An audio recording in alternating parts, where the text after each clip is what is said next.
도널드 트럼프 미국 대통령이 이란 통신망을 모두 파괴했다며 해군도 종말을 맞았다고 밝혔습니다. 앞서 트럼프 대통령은 이란이 매우 강력한 타격을 입을 것이라고 경고했는데요. 자세한 소식은 국제부 연결해 알아보도록 하겠습니다. 이지은 기자.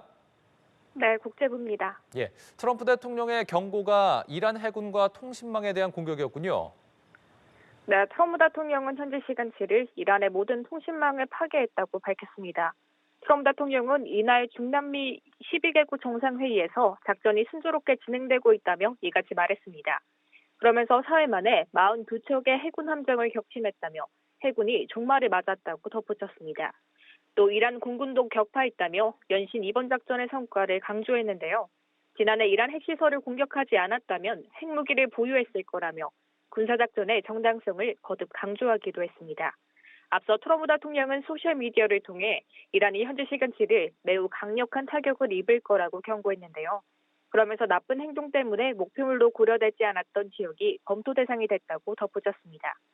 다만 이란의 통신망과 해군에 대한 공격이 트럼프 대통령이 언급한 강력한 타격이었는지는 명확히 확인되지 않고 있습니다.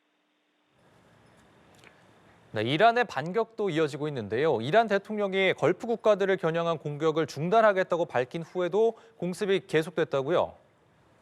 네, 먼저 페제스키안 이란 대통령은 미국과 이스라엘에 반격하는 과정에서 피해를 본 걸프 국가들에 사과했습니다. 그러면서 이란을 공격하지 않는 한 이들 국가에 대한 공격을 중단하는 안을 승인했다고 밝혔는데요. 하지만 몇 시간도 지나지 않아 걸프 국가들이 잇따라 이란의 공격을 받은 것으로 드러났습니다. 이슬람 혁명수비대는 이날 바레인 내 미국 기지를 공격했다며 해당 기지에서 이란 내 공장을 겨냥한 공격이 있었다고 주장했습니다. 아랍에미리트는 두바이에서 이란 미사일 등을 요격했다고 밝혔는데 두바이에서는 요격된 물체단해가 떨어지며 아시아계 운전자가 사망하는 사건이 발생했습니다. 이란 외무장관은 주변국 영토가 공격에 사용되지 않는다는 것을 전제로 이란이 긴장 완화에 열린 자세를 보였지만 트럼프 대통령이 묵살했다며 공격 책임을 미국에 전가했습니다. 이런 가운데 이란 안보수장은 미군 여러 명을 포로로 잡았다고 주장했는데요. 미 중부사령부는 거짓을 유포하고 있다고 즉각 부인했습니다. 한편 이슬람 혁명수비대는 지난 하루 동안 이란군 공격으로 미군 200여 명이 죽거나 다쳤다고 주장했습니다. 예, 트럼프 대통령이 이란전에서 쿠르드족의 개입을 배제하겠다는 입장을 밝혔죠. 불과 이틀 전만 해도 쿠르드족의 이란 공격은 훌륭한 일이라고 했었는데 입장이 바뀐 겁니까? 네, 그렇습니다. 트럼프 대통령은 이란전에 쿠르드족이 개입하는 것을 원하지 않는다는 입장을 밝혔습니다.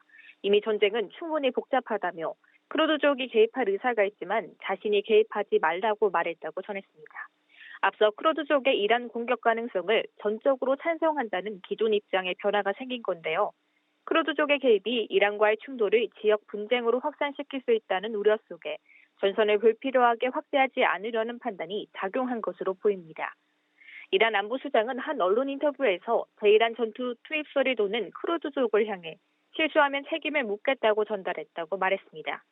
또 미국과 이스라엘의 목적이 이란의 근본적인 해체였다고 언급했는데요. 그러면서 이란이 베네수엘라와 같을 것이라고 생각했지만 그들은 함정에 빠졌다고 말하기도 했습니다.